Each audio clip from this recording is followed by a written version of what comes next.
കേരളത്തിൽ നാളെ നടക്കാൻ പോകുന്ന എന്താണോ അതിന്റെ പരിച്ഛേദമാണ് ഞാൻ 2016 മുതലാണ് കണ്ടത്. 18 ഇവരുമായിട്ട് ബന്ധം ഉപേക്ഷിച്ചതിന് ശേഷമാണ് പി സി ജോർജിനെതിരെ ഇവർ പി സി ജോർജ് ഒരിക്കലും ഒരു മുസ്ലിം വിരോധിയല്ല. പക്ഷെ ഈ ഇസ്ലാമിക് ബ്രദർഹുഡിന്റെ അല്ലെങ്കിൽ പൊളിറ്റിക്കൽ ഇസ്ലാമിന്റെ അജണ്ട എന്താണെന്ന് കേരളത്തിൽ ആദ്യം തിരിച്ചറിഞ്ഞത് പി സി ജോർജും മകൻ സോൺ ജോർജ്. കാരണം അനുഭവത്തിൽ നിന്നാണ് അറിഞ്ഞത്. അതാണ് എനിക്ക് കേരളത്തോട് പറയാനുള്ളത്. അത് കേരളത്തിൽ സംഭവിക്കാൻ പോകുന്നു.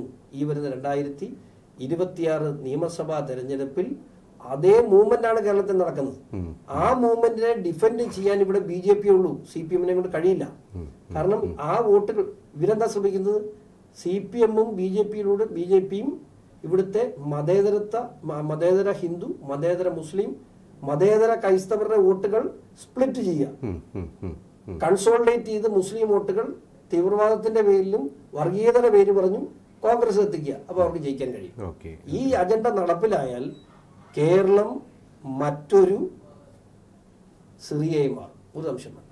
അപ്പൊ വലിയ ഭീകരമായ ഞെട്ടിപ്പിക്കുന്ന തരത്തിലുള്ള ഒരു ആസൂത്രണം കേരളം മറ്റൊരു 2026 മുസ്ലിം ലീഗിന്റെ നേതൃത്വത്തിലുള്ള ഒരു ഭരണകക്ഷി അധികാരത്തിൽ വന്നാൽ, അത് LDF വന്നാലും വലിയ വ്യത്യാസമൊന്നുമില്ല.